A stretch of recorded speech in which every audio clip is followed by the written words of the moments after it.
Hi friends, இன்னைக்கு டக்குன்னு ஒரு பாயசம் ரெசிபி தான் செய்ய போகிறோம்.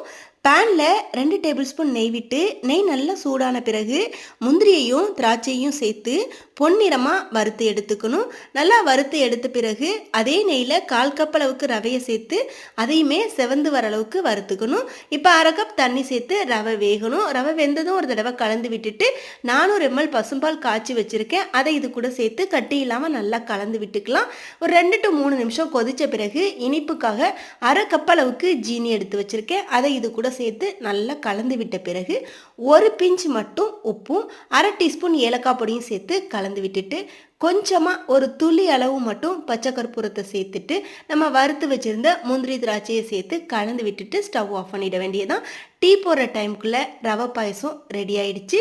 டக்குன்னு செஞ்சிடலாம். ட்ரை பண்ணி பாருங்கள், நல்லாயிருக்கும். வீடியோ பிடிச்சிருந்தா லைக் பண்ணுங்கள்.